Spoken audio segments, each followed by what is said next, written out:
Hey everybody, it's Aldo Gandhi, and I just want to let you know really quickly that our swag shop is reopened. DeepDishTees.com is where you go, and that's tees with T-E-E-S. Clever name, guys. They're the new home of our merchandise. You can get t-shirts, you can get caps, you can get coffee mugs, you can get hoodies, you can get all sorts of good stuff, and you'll help out the bar room with the purchase. So head over to DeepDishTees.com.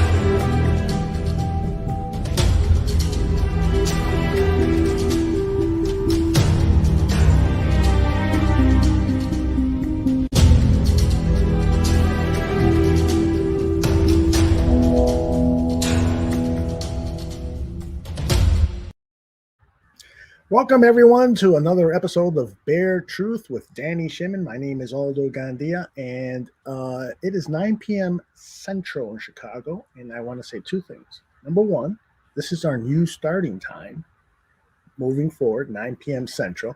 And secondly, I want to say that this morning at 9 a.m., I started the broadcast day here at the bar room with Mike North, and now I'm finishing it up 12 hours later with Danny Shimon. Danny, how are you, brother?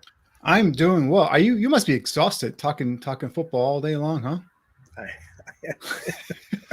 I just finished being a guest host on the 49er Cutback podcast. Mm-hmm.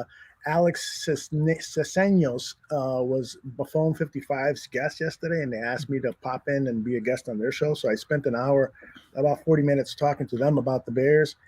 But I'm much more excited about talking with you because you have got some really cool stuff to share with us about two particular players. Who are those players, Danny? Well, going over that Bears tape, that game this past week was a bit rough. Going off that tape, rewatching it is, I was just talking to you, pre-show here about all the anger I had during Sunday's game in terms of just, not that I had any pretense that they were going to win the game. Remember last week we talked about this is going to be a tough game for the Bears to come in, and then now minus Robert Quinn and Akeem Hicks and so on and so forth. But it's just the offensive breakdowns. Obviously, we talked about the 5-man protection. Do not want to see any of that. I saw some of that. That pissed me off. I said, be careful. Todd Bowles is going to try and trick this rookie quarterback. He's going to disguise, blitzes. You got to be able to pick that up. See their second play of the game. They didn't identify that safety blitz coming, sack fumble, the ball comes out. Stuff like that pissed me off. But then I combed through the tape. I go, there's got to be something here that's positive. And this was positive for me during the game. And then I just kind of went back over the tape and I said, damn it, this guy's, I like this guy. I've been pounding the table for this guy since he was brought into this organization. And guys, it's DeAndre Houstin-Carson. He's a guy that, for me, I think should now finally be given an opportunity to start opposite of Eddie Jackson. And we've seen Tayshaun Gibson. He's an okay player in terms of what he had last season. He was a free agent. No other team gave him anything lucrative to go and sign there. Bears bring him back on a cheap 1-year contract. That's fine. Just a veteran to plug in there. Deion Bush, same thing. We've seen that story over and over again. So finally, DeAndre Houston-Carson gets his start last week. And I think it was either first or second on the team in terms of tackles. I think he had like 10 or 11 tackles. Taking a look at the stats here real quick. Yeah, 11 tackles, 7 solo, had a pass defense.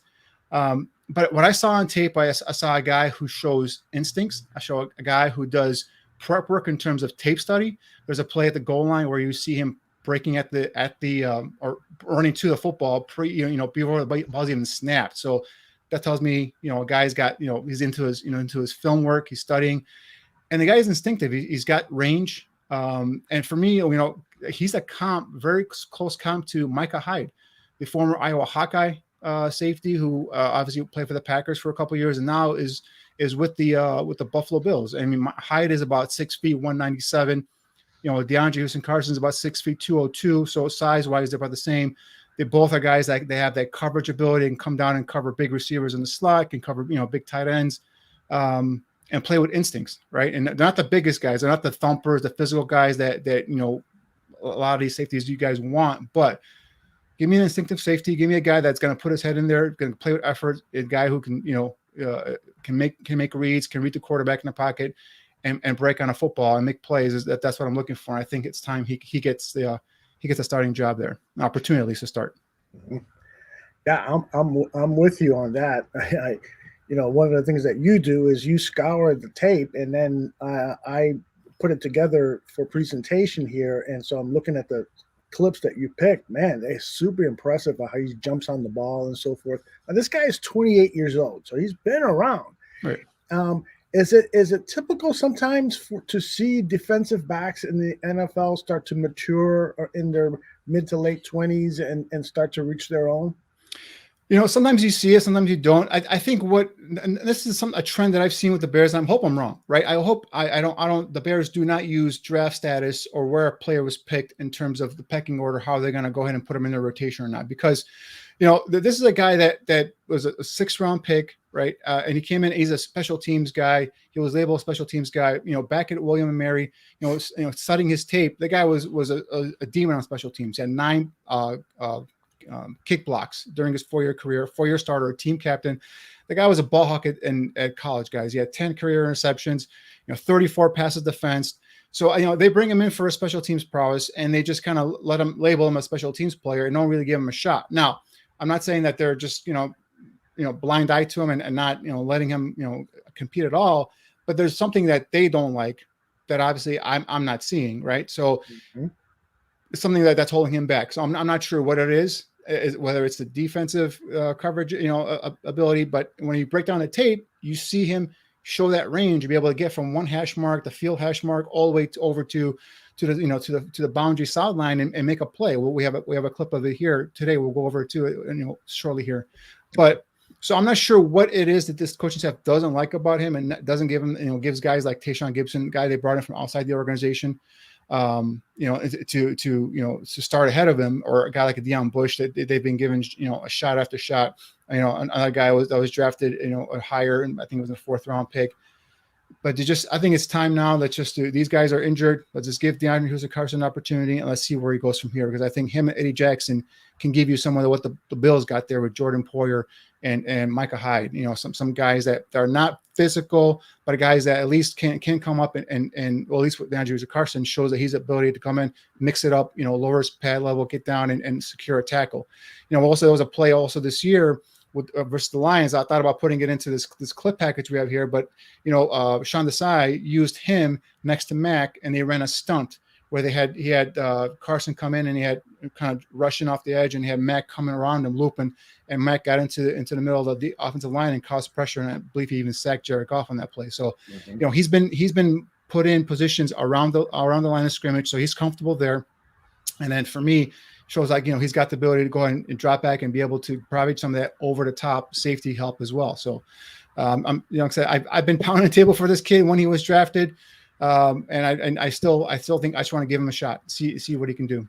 All right. Well, let's take a look at the tape that you selected, starting with the very first clip here. And again, this is DeAndre Houstin-Carson. Yeah, this is the first quarter. Obviously, already 14-0, 2nd and 7. And here, he's covering Cameron Brate, the tight end out of the slot. And again, just want to show you here his instincts, his ability to go ahead and just break on a football here, show you that speed, and then just to turn around and find that football, get that ball in there, get his hand in there, and break that pass away. So stuff like that. Tayshaun Gibson doesn't give you that kind of ability. Right. You don't see that type of coverage ability with Tayshaun Gibson. So Again, we talked about his size. It's, at 6 feet, 202, the athletic ability, the ability to come down and cover big receivers in the slot, big tight ends like Cameron Brate in the slot. But just that break, ability to go ahead and read the quarterback, identify what the route the tight end's running, and then go ahead and break on it. And then, the whereabouts to go ahead and put his hand in there and break that, get that PBU. Mm-hmm. Beautiful. Instinct to get to the ball quickly. By the way, here's a clip that you did not choose, but I just saw that. You always throw those sprinkles, those little surprises in there for me. I guess I do. But you remember last year when the Bears beat the Bucs on the play where Tom Brady thought it was 3rd down? Who was it that broke up that Yep. play? It's DeAndre Houston-Carson. I actually went back, but Game Pass didn't have this. I was going to go back and get this play for you as well. But yeah, actually, this was back-to-back the week prior, if I'm not mistaken, although he intercepted the ball to end the game versus the Panthers as well. So it was back-to-back weeks where he had game-ending plays, basically sealing the game for the Bears on defense. Yes, that's the infamous fourth down play where Tom Brady lost track of the ball. Again, he's covering Cameron Brayton, the tight end out of the slot. Awareness to be able to turn around. How many times have we seen defensive backs get called for pass interference because they are not turning their heads around and locating the football? Here we show a guy who will be able to carry a tight end down the seam, that has the whereabouts to go ahead and turn his head, locate the football, and he's right there and knocks the ball down. Game over, seals the victory for the Bears. The week prior, he goes even a step further. He actually picks the ball off, intercepts the football, and seals the game for the Bears as well. And then also, I want to go back and get a clip of this year's preseason game with the Miami Dolphins, but unfortunately I couldn't get it from Game Pass. But again, Tua is in I think it's a first and goal situation. Tua looks him off. He kind of plays Tua, pretend like he's not going to cut that way, and then all of a sudden he just jumps that route, picks the ball off on a first and goal situation. So the kid shows the ball skills to be able to go ahead and make the interceptions, get his hand on the football, shows the instincts. And for me, as this guy that, like I said, athletically, I think he could play safety, give you some of that over the top help as well. So I just want to see this kid, continue to perform on the field and just be given an opportunity. Yep. I love this next clip that you selected when now he's guarding a wide receiver. And so let me pull that clip up and then you can talk about it right now. Yeah, so this is actually going to be a completion, a 10-yard completion to Chris Godwin, one of the better receivers in the NFL. The reason why I'll point it out to you is because, DHC is right there. He's lock in step with him. Again, covering a guy, a bigger receiver in a slot, be able to shadow. That's pretty good coverage right there. That's pretty good coverage. He's got a little bit of an opening there, but he's on him right there. And he gets to him. The ball, the catch is made and the tackle is made immediately, right? There's no broken tackles. There's no shoulder tackle attempt or anything like that. He's right there. And the other thing I like about him is that if you saw right there, he has that fist cocked and he's trying to knock that ball out. Yes. We love those guys that, the peanut punch. We, of course, Charles Peanut Tillman, that created that play here. It's become so popular around the league. But that's what I'm talking about. A guy that's can cover receivers like that. Again, this is a positive play for the Buccaneers. It's a first down reception, but he's covering one of the top, echelon receivers in the NFL. Pretty much has him locked up. Good route, good stem here by the receiver, gives Tom Brady the opportunity and give him, get the completion there. But look at him. He's right there, makes a tackle, and he's trying to go for that strip as well. So these are the things I'm trying to show you in terms of what he can bring to the defense. Yeah, the other thing is, does it look like the receiver pushes off on him just a bit there? Yeah, you can tell right there, right when he goes and stems right here, right there. At that point, kind of little nudge there, kind of to push him off too. So, again, just the versatility he gives you at safety. We've talked about, before Eddie Jackson in terms of him being able to cover some guys, some tight ends, some bigger guys. But Carson, for me, what he gives you is he's a guy that will wrap up at the line of scrimmage, right? He's a guy that's not going to just go in with a shoulder tackle attempt. And plus, if he has a chance, an opportunity to make a play on a football, whether it's to knock it down or pick it off, he can do it. Excellent. Now, the next clip that you pick is him guarding a much bigger receiver than Goodwin. So is this this is okay. So here's first and goal. Real quick, before if you can rewind it real quick and just slow it down really quickly. I just want to show you look, he's reading. So this tells me this guy's into his playbook. This guy's studying the tape, right? He's looking at the formation. He looks at tendencies, and before the ball's even snapped, he is running out there because he knows this is going to be a slip screen to Mike Evans. Yep. He's on his way there. Now, another defender, I think that's Kildor, or actually that's Warquan Smith gets there as well. But he's on his way. He's breaking to the receiver because he studied something, whether it's a formation, whether it's a look, whether it's personnel, something he keyed on. He knew what the play was going to be. That tells me a guy, again, he's into his playbook. He's a heady, instinctive safety. He's a guy that studies film and can go ahead and pick up things like that. So that to me is shows his ability to go ahead and be a starting safety in the NFL. And it's interesting how, I shouldn't say this. I just every once in a while I'm looking at number 4, Eddie Jackson. He just looks so disinterested in tackling.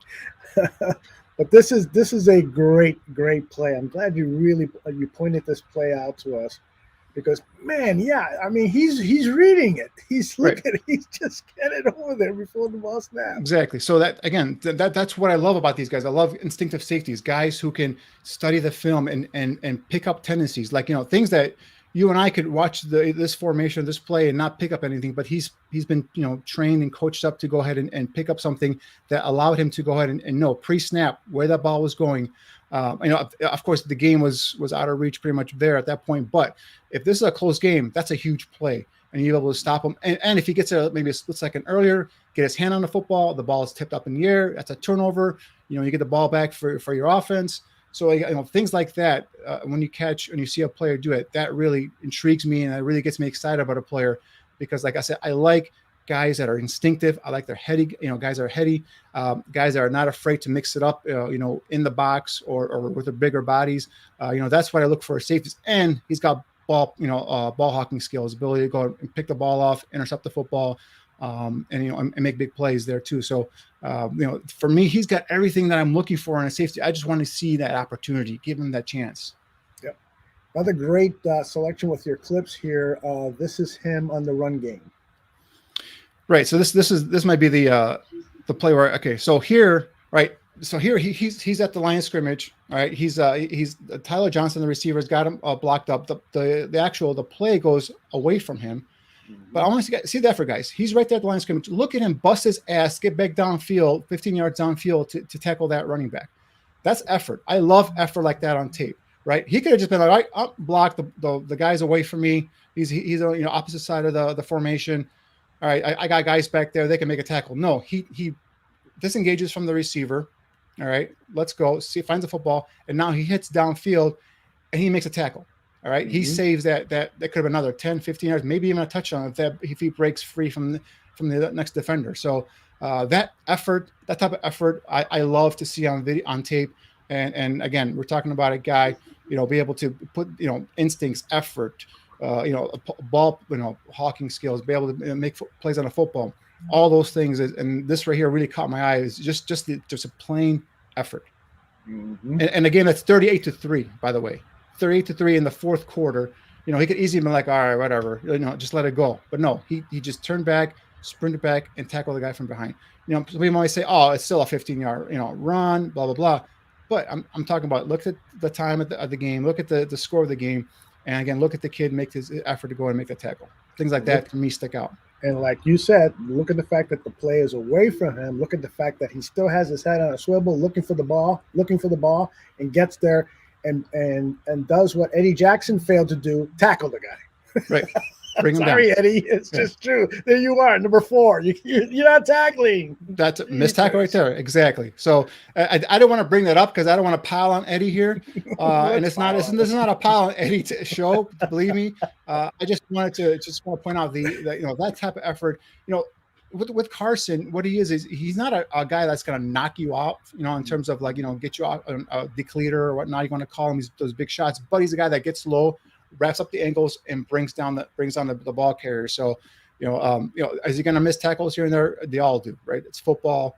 The other guys on offense are paying money to break tackles. So, but he's a guy that, again, just the effort. It's something that really caught my eye on that particular play, and particularly it's fourth. It's the fourth quarter. You're down 38-3. That this game's over, right? But to put forth that effort on tape, that really, stuck out to me. Yep, indeed. All right. So the next clip is not from Sunday's game. Right. But because a lot of people say, coverage ability, he might not have the coverage skills. And I just want to show a play here where he proves coverage ability. He proves instincts. He's lined up on the opposite hash mark here from where the play is going, right? So we call that the field hash mark. And I think we'll get a better angle of it here. But what he does is when he drops back, he's reading the quarterback's eyes, right? He's looking at the quarterback. He's reading the pocket, looking where the play is at, identifies Zay Jones cutting free, runs all the way across the field, cuts off that angle of that football and gets the interception. So we're talking about instincts, talking about range, we're talking about speed to break on that football, and then we're talking about ball skills to be able to make a nice interception there. That's not an easy play. Remember, he's got to break to the receiver, get there before he gets to the where the ball's at, and then cut in front of him to make the interception. That to me was another play that stuck out for me. Going back to, I believe this is week 5 versus the Raiders. So again, we're talking about if someone wants to knock his defensive abilities in terms of giving coverage ability. Right there, that should disprove right there, because he again, reading the quarterback instincts, being able to range over to your far sideline off the opposite or field hash mark, and then making the interception. That to me was this is what safeties are paid for to do, and I think this the guy is just shown over and over again when given the opportunity, he's a playmaker, and I just want to see him, just get his time, get an opportunity to start, on a regular basis. So. Imagine if you bring that guy and put him next to Eddie Jackson, and then now Eddie Jackson starts seeing this guy making plays on the football. Hey, wait a minute here. I'm supposed to be the alpha safety back here. And now I might motivate Eddie Jackson and say, you know what? I'm going to start making some plays on the football as well. So, it could be something where you guys now have 2 safeties back there that are, guys that are, instinctive and be able to, get the hands on the football and break up some plays and create turnovers. It was somewhat promising that Eddie Jackson did admit that he has issues, that he needs to do a better job of wrapping up on his tackling. So he did admit that publicly, as opposed to, this was when he was trying to defend himself with the Lance Briggs Twitter post. But hopefully we'll see some better tackling come out of Eddie Jackson. But we just saw the Bucs game right there. He missed the tackle again. He didn't wrap up. Yes, so exactly. It's the thing. Eddie Jackson was not ever a big hitter. He's not a guy that was brought in here to be a box safety. But when you are at the last line of defense, you got to at least give better effort, and you got to try and wrap up the ankles and bring the guy down. We're not saying knock his head off or anything like that. Just secure that tackle, bring the ball carrier or the receiver down, and just live another down. Let's see what the defense can do on the next series or whatnot. So that's what we're asking Eddie Jackson to do. Just I guess I don't know if it's at the bare minimum or whatnot, but just be able to bring the guy down. And that's what with DHC. Again, he's not a decleater, not a big hitter kind of safety, but he's a guy that can get there and wrap up and at least bring the ball carrier down. Right. Sean Desai today on Thursday met with the media, and he was asked what positives he saw from that game against Tampa Bay. Also some things that we can build off of that tape. And there's some things of swarm, and particularly in the second half where the guys play with tremendous energy and good technique and fundamentals that we're going to continue to build on. And that's always the goal, right? Is to try to build up to our standard and teach and move forward in a positive way where everybody understands what we're capable of and how we can be put that product on the field on a more consistent basis. So that is Mr. Desai. I also have another one where he's talking about the philosophy of swarming to the ball and creating turnovers. Have I been satisfied with our swarm? I would say on a bigger picture, yes. Can we be better? For sure. And we will get better at that, and we're going to continue to get better at our thing, I think, is to be able to consistently swarm to the ball in a relentless fashion. And I agree, takeaways are a huge thing. They're going to be a continued emphasis. Guys, especially, and it's not against you guys, but in the media, you guys can react to certain things when you don't get takeaways in the last 2 games. But like Adam just pointed out, you play 2 quarterbacks who don't give the ball away much. And so we got to be able to create those, and we will. And I think our guys feel confident about that. And we've had some opportunities, even in the last 2 games, that we missed on, where we could have created some takeaways, and we're going to learn from those and try to continue to improve that. Eddie, what do you think about what he is saying there? That's a tried and true, way of playing defensive football, and it started back here in Chicago when Lovie Smith first came. Right? Remember when he came from the Rams and he wanted fast guys that just swarm to the football, look at the ball, and now he started punching away at the ball, stripping the ball, trying to create turnovers. And that happened when Vic Fangio was here as well. You saw guys just all rallying to the football. Good things happen when defenders swarm to the ball. The guy could fumble on his own. You could see DHC there trying to punch that ball away with that peanut punch. You can try and create turnovers, and once you create a turnover, then you obviously get the ball back to your offense, or you can possibly pick it up and scoop and score. Do something positive for your team. Last week our theme was momentum, right? Big momentum here is if you're backed up and you get it, you swarm, you get the ball free, you pick the ball up, and now you have the football, you stop the other offense from scoring, putting points on the board, and now you get the ball back for your offense. That's a big momentum swinger right there. So that is something that's tried and true throughout the years in the NFL, and I love seeing when defenses swarm to the ball, because it could be an Eddie Jackson who could miss that tackle when he gets there, but if he has 2 or 3 defenders, teammates with him, they can go ahead and wrap up and then bring that ball carrier down. So those missed tackles don't hurt you as much as if it's just one guy around the ball carrier and the guy breaks the tackle and he's jetting down the field another 5, 10, 15 yards or whatnot. So yeah, swarming to the football has always been a good way to secure tackles and also B, create turnovers. And I think that's a thing that in the NFL, defenses that are successful, you generally see them swarming to the football, right? Look at the Cowboys this year. They brought in Dan Quinn, the defensive coordinator now,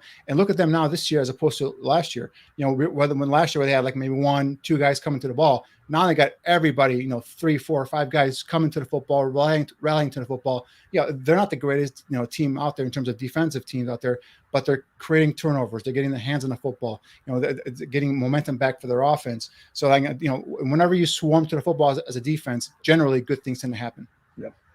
I asked Greg Gabriel about what Marty is talking about here. He says, Marty says the problem with the Bears coaches is that they are scared to call out players in public. And Greg Gabriel, who, besides being your teacher, said he was the 10 years scouting director for the Chicago Bears. He said that that's not a preferred style for most coaches in today's NFL. But you can believe that in tape rooms, in tape study and so forth, these players are being singled out in front of the entire team. What do you feel about calling a player out publicly? Right. And for me, it serves no purpose. And I agree 100% with Greg. It's these coach, and Lovie Smith was notorious for it. I mean, Lovie Smith would never say anything bad about a player in terms of in the public, in the media. But we've had, player accounts from Brian Urlacher to Lance Briggs to Alex Brown, Olin Kreutz. All these guys have said that Lovie Smith, when he wanted a message sent, he would send the message.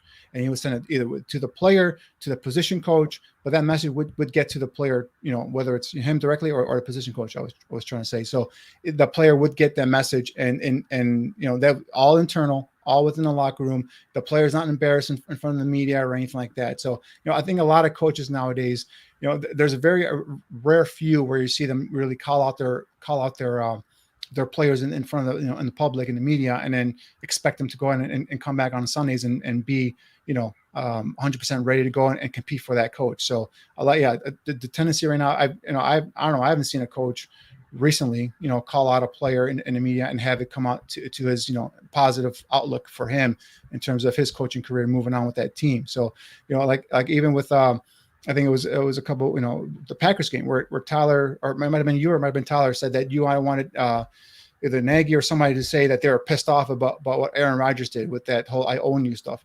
That's not going to really do anything in terms of, now you're not calling out your player, but just generally doing that in the public, it's the only thing I do is going to be bulletin material for the opposing team next time you face them. Now inside the locker room, you play that clip over and over again. Now you motivate your team to go ahead and stop that player. So, that might not be a great comparison there, but just calling out players generally in public doesn't really do much for the player inside the locker room. 4,000 Clovers as a master's in organizational leadership. Holy cow, we need him here in the bar room. Let's listen to Marty's reply on that. He says they all took it like when the Aaron Rodgers thing is, no one spoke out about that. Not one player said it was unacceptable, and it seems like nobody took it personal. Cole Kmet's comments were the worst. And with that, I agree with Marty, which is different than a coach criticizing his player publicly. I do wish that players would have stood up and said something about the Aaron Rodgers thing. That's not acceptable. He will feel it the next time we play. Something like that. And Right. to say to Soldier Field, to say to Chicago Bears fans, and not have one single Chicago Bear player kind of stand up for the fans, that was unacceptable to me. But them not saying it publicly doesn't mean they're not talking about it within the locker room. True that. And that's the main thing, right? Because now if you start come on and talking and blah blah blah and all this stuff and about Aaron Rodgers and what he said, next thing you know, like now the Packers are going to use that as motivation. Say, hey, look, Aaron, they're talking about you. What are you going to do about it? Now you're going to have a Hall of Fame quarterback, potential Hall of Fame quarterback, coming even more motivated to kick your ass and beat you. So internally, you go ahead and you kind of, like I said, use that fuel to fire your competitive juices next time you play Aaron Rodgers and make sure you go out and stop him. Like the whole thing with the discount double check thing that Aaron Rodgers does. If you notice in that game when Robert Quinn sacked him, he did the discount double check in front of Aaron Rodgers' face. So these guys know what's going on. They know what's being said. Just putting bulletin board material out there is not generally what they want to do, especially with these NFL coaches and their staffs. They want everything kept inside in-house. They want nothing leaking out of the locker room and all that stuff. So just because no player came out and criticized or chastised Aaron Rodgers doesn't mean there's not defenders in that locker room just chomping at the bit to get back at the Packers next time they face them. Yeah, I just, in that particular case there, when Rodgers is yelling at the fans, it seems to me like somebody should have come to the defense of the fans and at least say something after the game, if not, pick up a nice 15-yard unsportsmanlike penalty on him. No, I'm just kidding on that. But Marty goes on to say 3 punches in 12 months with ejections proves it that the players are not listening to Matt Nagy. And yeah, there's truth to that. There's no doubt. That to me is a lack of accountability, Marty. And then that's where I agree with you. That is something that you nip that in the butt, right? And he goes out, they ask him the question, he says, oh, we went over that in the team meeting. We identified the players, like in this case, Ryan Jensen, the center for the Buccaneers, who's known to cheap shots and be a little dirty player, and a guy that plays through the whistle. And they said the same thing with the guy from the Saints. But you know what? Your players ignored you. And that to me tells me that they're not scared of the consequences that's going to happen to them, for ignoring the coach, what they taught them during the week. So there is no accountability there. And there's a lot of other things where you can point out to, the Bears are getting away with, players are getting away with stuff on the field that hurts the team.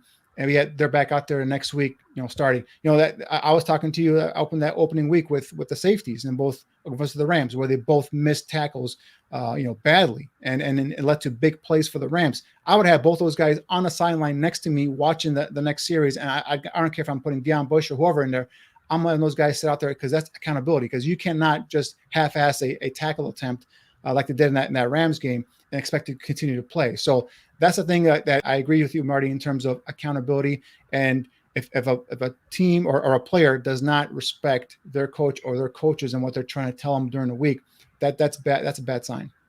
Mule points out that Mike Tomlin, very successful coach with Pittsburgh, has called out players several times to the media. So there are some coaches out there that do that have that style. But I've never heard Mike Tomlin call out a player in front of the media. Now I know there was a thing with incident with Antonio Brown, where Brown had the Facebook Live or something going on in the locker room while Tomlin's giving a post game speech, and then Tomlin did say we're going to take care of that internally, but he's never gone out and to my knowledge at least and gone out and chastise or put down a player in front of the media and to me at least. Yeah. All right, we're going to move on and talk a little bit about the offense. I asked you, please, DeAndre Houston-Carson, that's great news, but I need more, Danny. I need more. All right, so after I heard your pleas to find more stuff, more positives, the one thing I came away with this game is and I remember, I go back last week, we were talking about the game, kind of previewing it, and I said, the Bears are a team that shows that they could run the football, right? But the Bucs are the top team in terms of run defense. It's going to be very hard for them to go ahead and run the football against the Buccaneers. Well, lo and behold, the Bears rushed for over 100 yards against the Buccaneers, right? And they at least proved to me that they're a running football team. Now, whether their coach believes that or their coach wants that's a whole different story. But I came into the season saying that depth at running back position is the best that they've had in years, and and this is right now is proving it with Khalil Herbert. We have Montgomery going down. We have Damian Williams still coming back from COVID, and you have this 6th round pick coming in and rushing for over 100 yards or 100, I think exactly 100 yards versus the Buccaneers averaging 5.6 yards a carry. So the thing I want to show about this first play here, that's a 29-yard run here.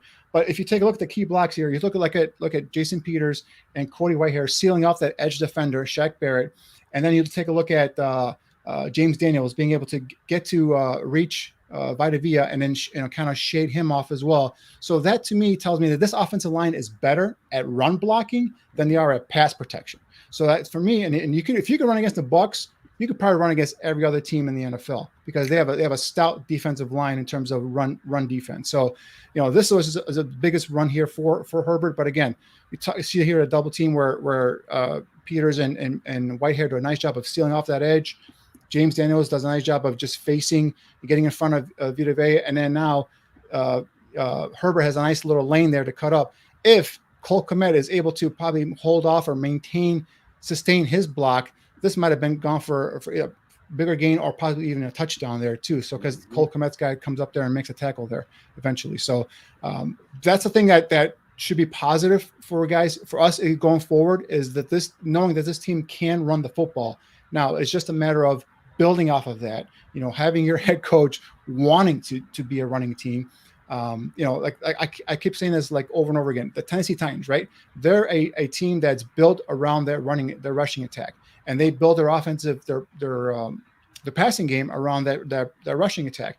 Guys know that Derrick Henry is going to get the football, and there's times where he loses 3 yards, but then the next run he's busted off for 15, 20 yards. So you got to be consistent. You got to know where your strengths are. And for me, my plea to Matt Nagy and the offensive coaches is please just recognize you are a running football team. Let's build off of that. Make that your main focal point there, and let's build the passing game off of that run attack. How do you recall what his 40 speed was, Khalil Herbert's? Khalil Herbert coming out of Virginia Tech, I want to say he ran in the 4.5s. Actually, I might have it in my notes. Yeah, I'm looking for it right now because his speed 4.49. 4.49. Okay, 4.49 so that makes 40, sense. Yeah. That makes sense because he has deceptive speed, because he runs with such power. Yep. And he's got that little gear to get, past the line of scrimmage, past that those defenders at the line of scrimmage. That's what makes him so impressive to me. Yeah, I mean, and then I have his numbers here from the testing of last year. So obviously, 4.49 is 40. The 1.62 10-yard split. Anything under 1.7 is pretty darn good. 6.933 cone, anything under 7 seconds is really good. And that shows your ability to, the loose hips to be able to change directions, contact balance, be able to maintain your core, maintain your balance on your feet. So, the guy tested very well, 33-inch vertical, it shows that lower body power in his legs. So, and you see it here, guys, you see it when he hits that hole, he sees it. He's got the patience to let the blocking set up. He's got the vision to see the backside, lane crease develop, and then he hits it. He's got that burst to get through that first level of defense and get into that second and third level of defense. And that's where, for me, the fun starts. That's where you see the contact balance, the contact power. You see him bouncing off of tackles or would-be tacklers and just continuing to get yards after contact. Okay, so here we are early in the second quarter, and on this series, he had 2 really nice runs that you highlighted for us. Yeah, so this is the I believe that 13-yard run. It's a 1st and 10 here. Right. Here we talk about the vision, the patience to be able to burst through that hole, get through it, and then again here at the end we see that contact power, the balance to be able to bounce off of defenders, continue to get yards after contact, right? So this is actually I think I pointed out here your guy here. Actually, no, I'm sorry, it's Alex Bars does a nice job here of sealing off that edge defender, giving him that crease, that lane to go ahead and get through into that next level, but. That's what I love about this kid, the burst, the ability to get by. And then again, just finishing his run, lowering his pad level and continuing to churn his legs and continuing to get yards after contact. And that's how a lot of times you see him, he gets, first defender gets him maybe 7 yards. but he runs through that arm tackle. Next one comes, he lowers his pad level, he carries him another 2-3 yards, and now he's got a first down. So that's what I love about this kid. Man, he is so darn impressive. So darn impressive. All right, I got another one for you that you chose. Again, it's on the same drive. That last one was for 13 yards. This one for 12. Right. And this is where, for those guys who are knocking Sam Mustipher, he has a nice seal block here as well. But again, we're talking about, running through arm tackles, maintaining your balance and that power, keeping those feet churning.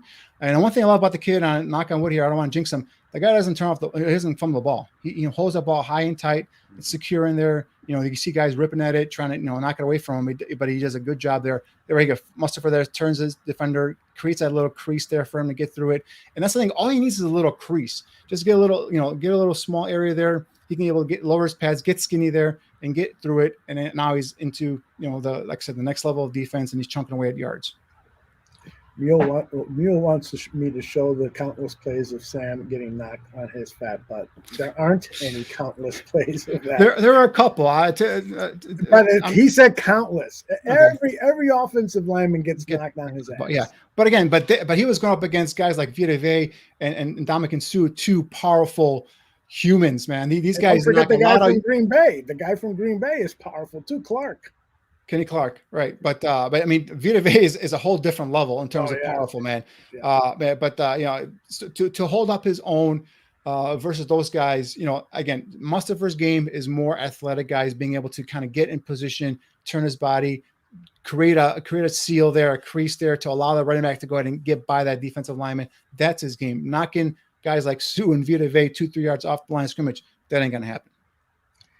Mule says he was pathetic, and it was apparent, and I just don't see it. I don't know what you guys – are you sure you guys are watching the Bears game? All right, you got another one for us here, or was that the last one we had with Khalil? Yeah, I think we had the three Herbert. We had the three clips for Herbert, yeah. All so, right. Again, just wanted to show this kid, for him, is just the ability, like the burst, where you talked about it, the burst, that contact power, the balance after the contact, lowering his pad level, holding onto the football.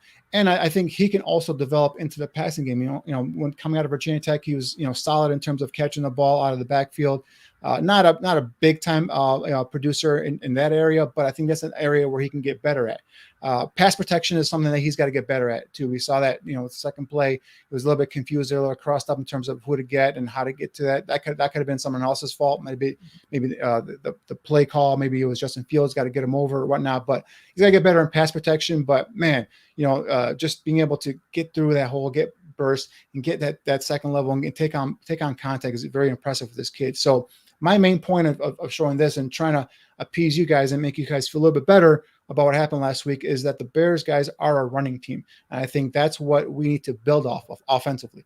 These are guys, just build off of that running game, play action, and then try and hit your plays down the field, 2 or 3 times a game and try and get those big plays. So hopefully that's generating or resonating up to your Hallis Hall. And they're also kind of coming to that realization. But I saw a lot of 5-man protection, a lot of four receiver, patterns this past week. There are times where he had a back and a tight end to stay and to try and block, but his receivers are running 20, 30-yard routes, right? And you have an offensive line that cannot pass block. Even leaving an extra tight end or receiver, or running back in there, they're having trouble pass blocking. So why run these big, huge routes? Let's go ahead and I know you're down big, but you're not going to really get them back in the game with just one play. Let's get the continuous motion down the field. Let's get first downs, get your defense some time to rest, build the confidence of your quarterback. Justin Fields has taken some shots already that any other quarterback would probably just be out right now for the season. I mean, this guy has been taking some. There was one where I forgot which one it was. Where I think it might have been Via where he hit him and he's like, as he's throwing the ball, and then he hits him, catches him and halfway in motion and drops him on his back, and he just lays like this, kind of that kind of motion. I'm like, oh my God, the guy's not moving. So it's like, trying not to get this kid killed, all right, early on in his career. So that's what's disappointing for me in terms of what they're doing offensively. Now, if you go ahead and build off that running game and give your quarterback some confidence, that's what the Titans did with Ryan Tannehill. Tannehill came in as a backup quarterback, as a broken bust with the Miami Dolphins. And they just slowly but surely, relied on their running game, and then gave him, options, minimal options in terms of the passing attack. And next thing you know, now he's, $100 million contract later, he's their starting quarterback. Yep.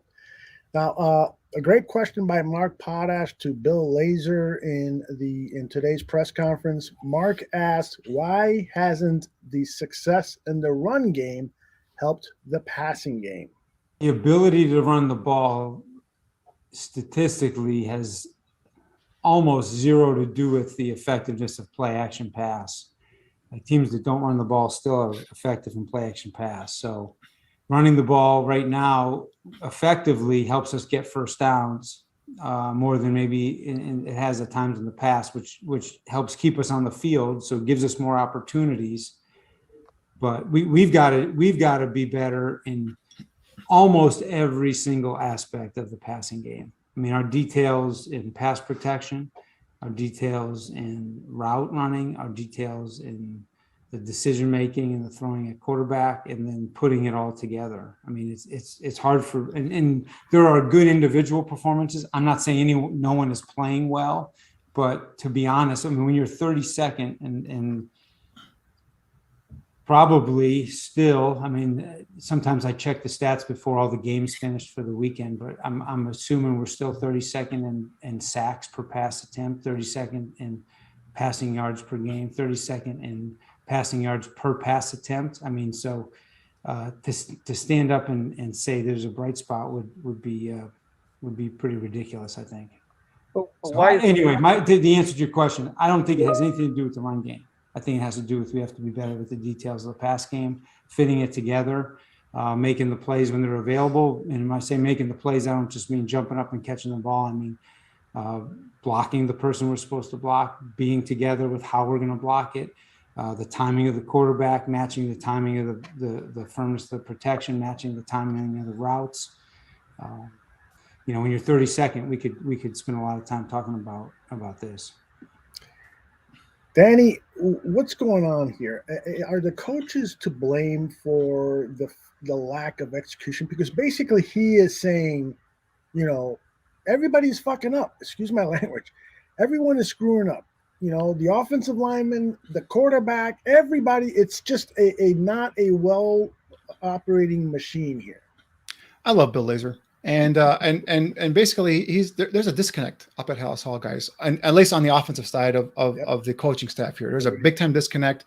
All right. Now I agree and disagree with what he just said right now. I do agree in terms of you don't have to be a good running team in order for play action to work. Right. We've talked about before. The Rams generally, their whole system is built off of play action. You're going to see the 49ers right now coming in this week, another team that use play action a lot. But just the threat of handing out that ball off gives that second level defense some pause there. The linebackers or safeties, if they're in the box, some pause there, and gives your guys an opportunity to kind of get back behind them and you make some plays there. So that's correct there. But I disagree with that. I said if you can run the football and you're an actual threat and you're getting first downs using the run, then when you use play action, you're even more of a threat.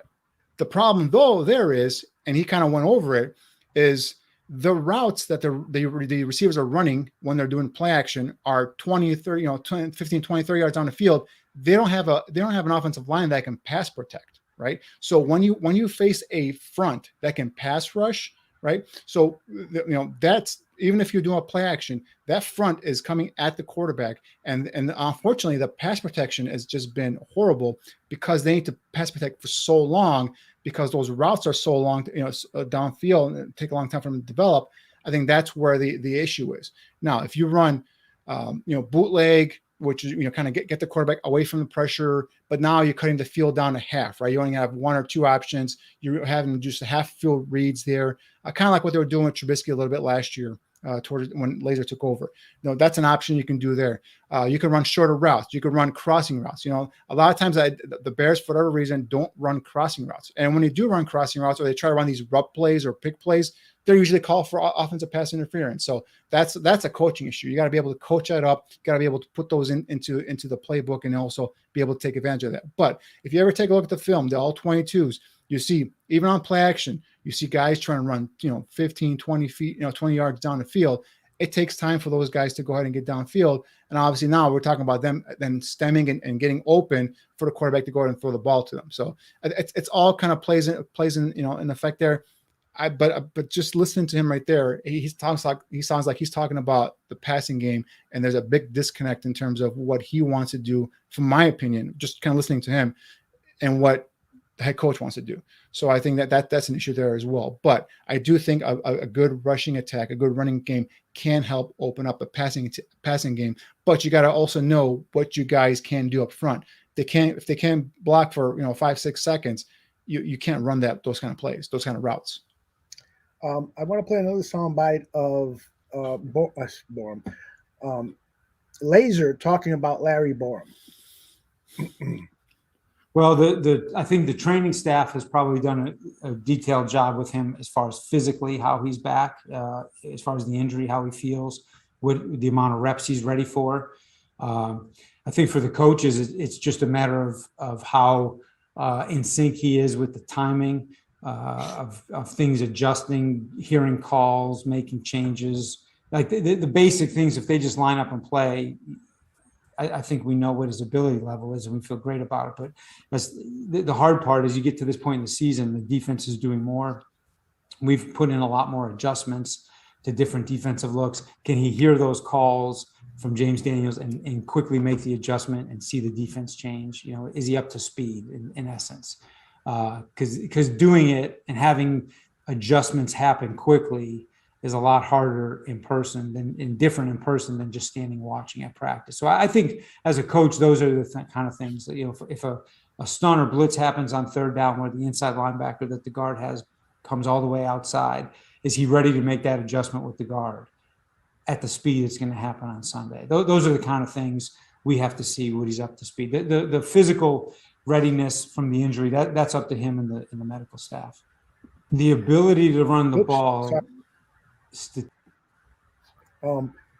To me, I keep hearing fans talking about Larry Borom as if he's going to be a miracle. I'm losing my mind. I'm there with you, I think. Me too. Come on, guys. This is a 5th round draft pick who has not seen many snaps in his professional career, and I'm talking about at practice. In his pro career regular season, he's seen what? A handful of snaps. There's just no way this guy's going to come out here and be the cure-all, the panacea to our offensive line problems. Yeah, I mean, I'm just exhausted in terms of just the whole Larry Borom thing. And again, he was a nice 5th round pick, a prospect you bring in. For me, he's probably better off at inside a guard. But then he went through the whole, lost 40 pounds and he got a little bit quicker and lighter. Now they're putting him at tackle and left tackle at that. I'm like, there's no way I want to put him in there at left tackle right now and get, Justin Fields hit even more. So, for me, the whole Larry Borom thing, I don't get it either. I think, Jason Peters has had a solid season. I want to say after this point, there are some times where he's still, his ability to get to that second level and maintain a second level blocks and the run game are lacking.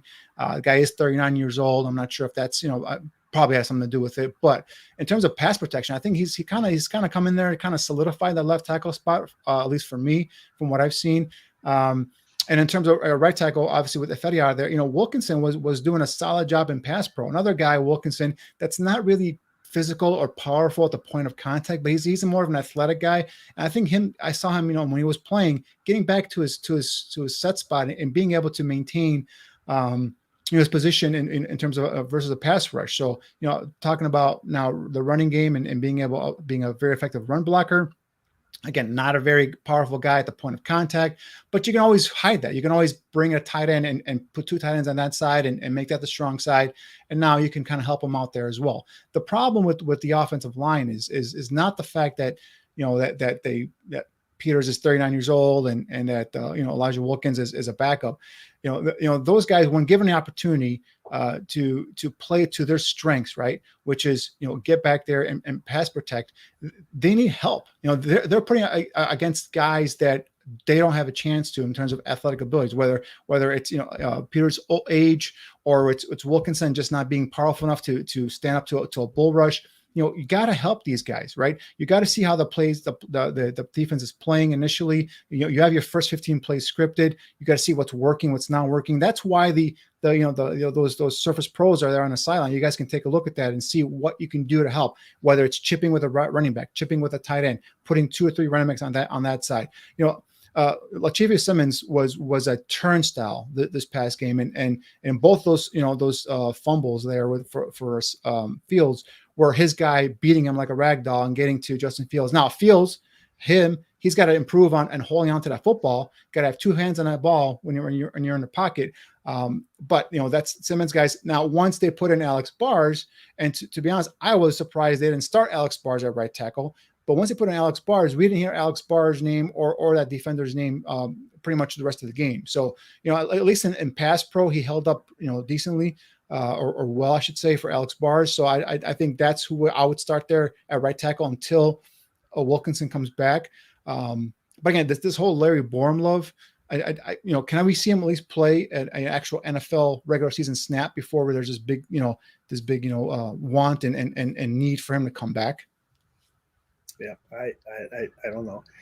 You've gotten a seal of approval, by the way, from Coach T. He says, not many talking heads I like, but you can tell that Danny has held a call sheet before. You ever hold a call sheet before, Dan? I haven't actually been an offensive play caller. I've charted calls I was an assistant offensive coach for the University of Chicago, so I've actually charted plays, but I've never actually called a play.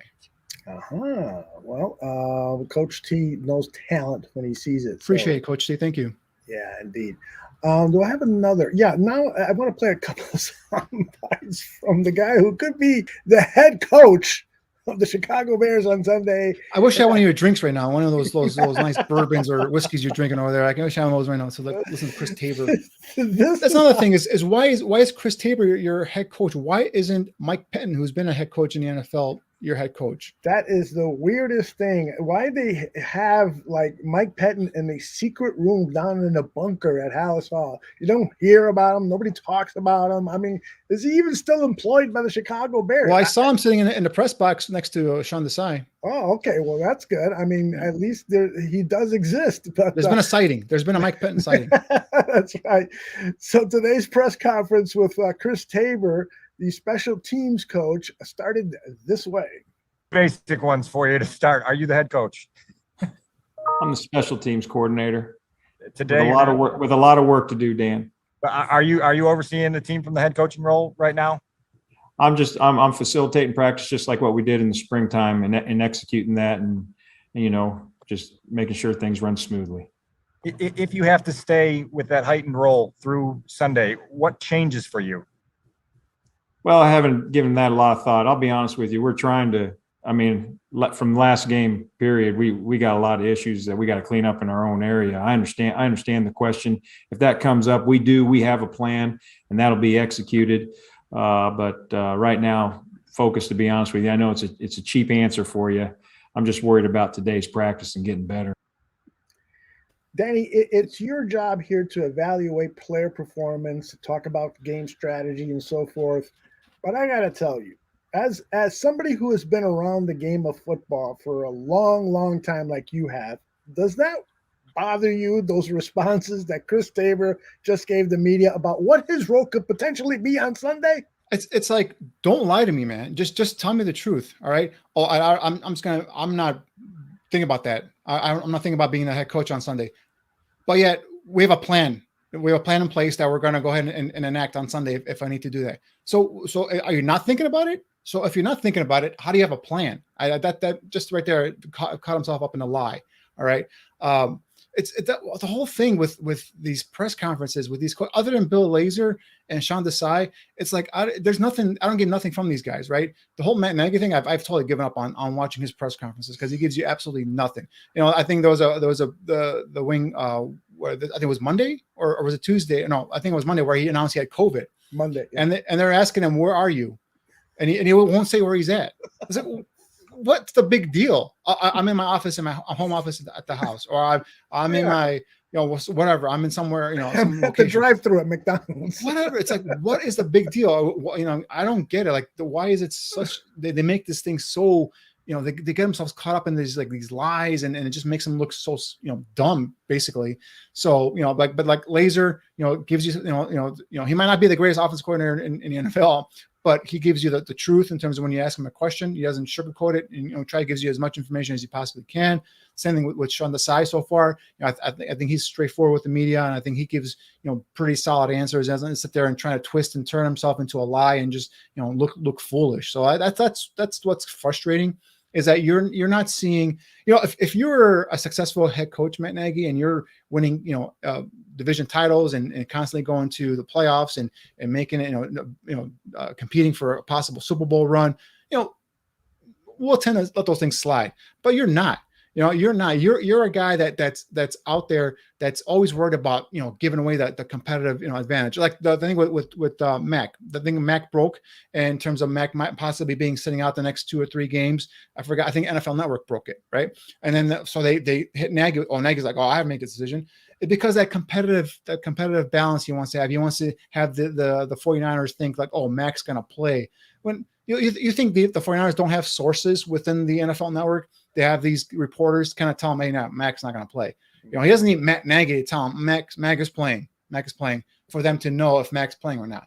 These guys have the same sources. These reporters have the same sources with the Bears that they have with the 49ers, with the Packers, with the Chiefs. They're implemented all over that in NFL. So it's like they can get information, prior to it even becoming public knowledge to the fans. So I just don't get it. I don't get the whole secrecy thing. I don't get why twist yourself into pretzel. Like, that was a simple question. Just be like, yeah, until Matt is fully back and in the building, I'm acting as the head coach, but I have a lot on my plate right now. I'm still worrying about special teams. I'm still doing this and that. I don't know what I'm talking about. I have no idea what you're talking about. I haven't thought about that, but we have a plan. We have a plan in place.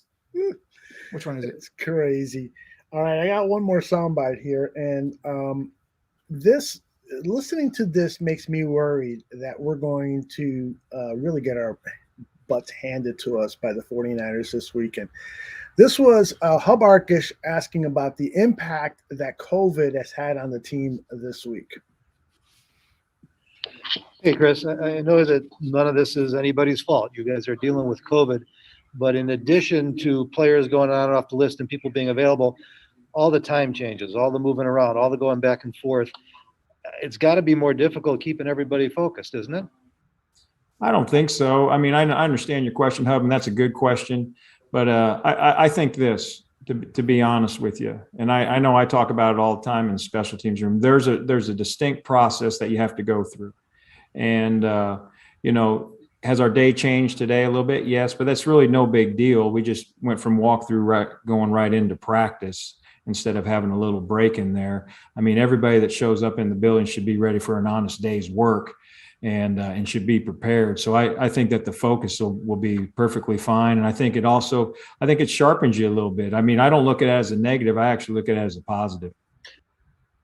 Really? Look at all this as a positive. You look at being quarantined and having Zoom meetings instead of having your players there in front of you as a positive. I mean, I don't. What can I say to that? I mean, I don't know. I don't know what else to tell you. Right? But for this me, is the guy that endorsed Cody Parkey. Remember that. For me, I'd rather have my guys in the building where I can look at them face to face, where I'm telling them how to correct their mistakes. You're coming off of a 30-3 ass whooping. I think there's a lot of mistakes you guys can can go over on tape and talk to them there, face to face, as opposed to on Zoom. Mm-hmm. I don't get it. I don't get it. Like I said, when it comes to Nagy and some of his assistant coaches, I put my hands up. I just don't know what they're trying to say. And it's a shame because if that's gonna be a joke in terms of if his guy's the actual acting head coach, if you will, on Sunday, to have Chris Tabor, when you have a guy like, again, Mike Penn, at least he's done it. At least he's been in the head coaching role. He's dealt with challenges. He's done with things like, going for it on 4th and 1 and all that stuff. He's not, he's not a guy that has never done it before in his life. I know special teams coaches, they're generally liked a lot because they kind of touch every single, part of or aspect of the football team, but this is not Dave Tope here. This is Chris Tabor. So I know he worked under Dave Tope, but still, it doesn't give me any sort of positivity in terms of, yeah, this guy's going to be leading us, versus the 49ers on Sunday. Yeah. So what's your gut feel about this game against the 49ers? Because I'll just quickly share. I'm really, really concerned about this. I really do believe that there is this dark cloud over Hallis Hall. Matt Nagy is smelling the impending doom that he might be the first Chicago Bears head coach in history to be fired during the season. Because if that will almost surely happen if they lose both games to the 49ers and to the Steelers, and they lose them in a fashion the way they lost the last two games, in an embarrassing fashion where a quarterback is telling you, I own you, and then another embarrassing fashion where there's 35 points up on the board and 0 for the team at halftime. So I just feel like there's this dark cloud, and then with the COVID outbreak that's hit Hallis Hall, it's got to affect preparation. And then you got the injuries. It's almost 99.99% certain that Khalil Mack is not going to play. So I got a really bad feeling about this game. I just saw 4,000 Clovers. He says he's feeling confident about the game. Danny, how do you feel? I agree with 4,000 Clovers. I'm pretty confident about this game. The 49ers are what they are. They're 2-4. They started off 2-0 and they lost 4 in a row. Now, a lot of people are going to say, oh, injuries, blah, blah, and all that stuff. Well, the Bears are dealing with injuries. The Bears are dealing with a lot of things as well. For me, though, this is a team that, again, we talked a little about earlier. Do not line up Cole Kmet one-on-one versus Nick Bosa. I don't want to see the same mistakes you guys made versus the Browns. This is a team you can run on. Right. And we just established that the Bears are a running team. They should probably embrace that and continue to use their run to be able to build that passing game. Now, the 49ers for me are not a team that's a big juggernaut that's going to be able to come in here and kind of do what the Bucs did to the Bears. I think defensively, yeah, Mac might be out, but I think you're going to get back Robert Quinn. Hopefully you get back Akeem Hicks. And I think that will kind of help shore up some of that, some of what we had in terms of the run defense in the middle of that defensive line. So, control the run game for the 49ers as much as you can. Again, they're another team that's kind of built off of their run game. And Jimmy Garoppolo doesn't scare me, guys. And I think he's a guy that, their offensive weapons are limited in terms of the outside. Deebo Samuel is a pretty, strong receiver, but he's not all pro. He's not Devontae Adams. He's not a Mike Evans, Chris Godwin, or something like that. And Brandon Ayuk is a kid that I was high on coming out of college. So far, he's been a disappointment up there with the 49ers. So again, they don't really scare you vertically. And I think the Bears, if especially if Quinn's healthy, I know Mac will be out, but if Quinn, Gibson, those guys get some pressure on Garoppolo, I think they can, get to him and kind of disrupt his rhythm but then again, shut down the rushing attack and just try and see if Garoppolo can beat you. Now, I don't think he can beat you, but offensively, you got to then have a plan to be able to attack them. And again, that front four can rush you. They can get to you, the quarterback. Just make sure you rely on the running game and then build off of that. We both got a chance to see Brandon Ayuk and Deebo Samuel at the Senior Bowl. I'm a little bit worried about what they could potentially do to this team. I hear what you just said about them, but I don't know. I just got this feeling that, before we started the live show, you expressed some concern about Jalen Johnson and that the last couple of games, he's kind of regressed a little bit. And if our best cornerback has regressed, then where are we, regarding these young receivers? Yeah, there's some concern for me with Jalen Johnson. It just started with that Packers game where it seemed like when he got beat by Devontae Adams on that second to last play. And then the week, it kind of carried over into week with the fine, and he posted on social media. And then I think this past week against the Bucs, it just seemed like he was all over the place. It just didn't seem like his head was in it. Again, this is me kind of watching tape and kind of, kind of just picking on little things on in terms of his game. Hopefully that's not the case. Hopefully I'm wrong and he can kind of, kind of like shake off the last couple of weeks and just get back on track. And again, I think Jalen Johnson is a talented cornerback. I think Kendall Wilder has done a solid job in terms of developing on the opposite side of Johnson there. And Ayuk and Deebo Samuel were both guys that I like coming out from the Senior Bowl. Both have the explosive playmaking ability. Ayuk more downfield and a lot of in terms of his punt return ability. Samuel's just a tough guy. You give him the football.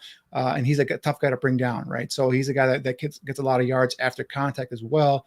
They have Mohamed Sanu there as well, another veteran receiver who's up there in age, but still can get it done here in terms of getting a first down. So, but their main passing guy is George Kittle, the tight end. He's out. Right. So, that was a guy that really kind of worried me was George Kittle. So I think if Johnson's back in his game and Wilder's back in his game, I think they would solid job of maintaining or at least keeping Samuel and Ayuk in check. And of course, again, it's all starts up front, right? If they can get to that quarterback, they can get to Garoppolo, make him a little bit, antsy in the pocket, have him move his spot a little bit, not let him get in rhythm. And I think, he's shown over the years, Garoppolo, that he can be rattled a little bit. And if you get some pressure on him, get some sacks, but again, stop that rushing attack. And I think you can go ahead and hold down the 49ers. But my concern then is what are you going to do on offense? Are you going to put your quarterback out there again to try and get beaten by Nick Bosa or some of the other guys on the defensive front for the 49ers? So that's where if they can kind of pound the ball, control the football, kind of methodically plow down the field. I don't see this being a high scoring game. I see this being more like in that 21-17, 20-14 kind of range. And if you can do that, just kind of hold them at bay there, and let your offense score enough points to get the victory. I think this is a very winnable game. And if I had to pick it right now, I'd pick the Bears to be 4-4 after this game. Well, we'll see. And I want to ask you just one last question prior to us pulling the plug here is, what does Justin Fields need around him in order to show some progression in his development? Well, I have a lot of questions right now in terms of what's going on around him. Obviously, the first thing starts is an offensive line that can pass block for more than 2 or 3 seconds. So that's one thing. But like my concern now are the receivers, right? We haven't seen, other than a game here or two, or maybe a play here and two, we haven't seen Darnell Mooney really take that next step up that we were looking forward to. Allen Robinson, for whatever reason, they're not, him and Justin Fields are not in sync. There's a couple times now that, back-to-back weeks where there's broken plays and Fields is trying to throw the ball downfield to A-Rob, and A-Rob just either stops his route or just, they're not there. The ball is nowhere near A-Rob. And then obviously the interception in the end zone where he threw it, the ball was underthrown. But I felt like maybe A-Rob could have come back and maybe, kind of play defensive back there and kind of knock that ball away and prevented an interception. But that didn't happen either. So that concerns me. And I think Justin Fields kind of touched on it during the week that him and A-Rob are going to do some Zoom calls or something like that. Like, why are you doing Zoom calls? Like, I know they're in this whole protocol thing with COVID, but, you would think, they can get together maybe and, just, run some routes and just, get that chemistry going. So, yeah. Allen Robinson, I don't know if it's the injury that you mentioned, if it's just this contract in the back of his head, I'm not liking his body language out there in terms of what he's trying to do. So, in terms of, getting Fields up there, again, I talked about this guy that he's super confident. And I know he's being knocked now about his a body image or her body language on a sideline. I mean, the guy just got his veins beat out. But did you notice that he was the first guy that they came up to the podium after the game with his uniform on? With the uniform on, because this guy takes it seriously. This guy, he might not show that emotion, but he's a leader inside. He's got a fiery competitive. The juices are flowing inside him, and he doesn't like losing. And you could tell by how this kid plays. I studied him, like I said, going back to college. He's going to be in there trying his best to improve this offense. I just hope they give him a chance. Give him a chance. Let's run the football and let's give him some shorter routes to go ahead and throw. Now, has he missed some throws? Yes, we have documented it here on this on this show. We've shown the tape where he's got to get better at processing that. He's got to get quicker at processing these plays. But is he now to the point where he thinks he's only got a limited time in the pocket and he's got to get rid of the football real quick and he's just kind of locking in on receivers? That's the thing that coaching staff is going to have to go through with him and just kind of make sure that he's still on par there. But I just feel like the game plan against some of these upper echelon defenses hasn't been favorable for the kid. And again, he's a rookie. He's going to go through all these rookie, ups and downs and mistakes. And the key thing with him is once he makes a mistake, make sure he does not do it again the second and third time. And so far, I haven't seen him do that. But hopefully kind of, and that's the thing I've been looking for. I've been looking for an uptick in his production. And I'm looking for uptick in his ability to get the ball downfield, be a little more consistent with maybe, attacking defenses over the top. And I just haven't seen it. And that is a little bit disheartening. But again, it all starts up front for me. And if your offensive line can't block for 2 or 3 seconds, you really don't have much of a chance. Great stuff again, Danny Shimon. Every week we get together, I learn more and more about the great game of football, and I appreciate all the hard work that you do to get us ready to do this show. Any last thoughts you want to share with your followers here? Yeah, the one thing I just want to touch on real quick, what you said about Matt Nagy possibly losing his job. I always come back and I've heard that before. Like if they lose the next 2 games, that bye week, he might get fired. Guys, I don't want to bust anybody's bubble or hopes or anything like that, but if they didn't fire Mark Trestman in season during that disaster, the back-to-back 50 burgers that they gave up to the Packers and the Patriots, there's no way they're going to fire a coach in season.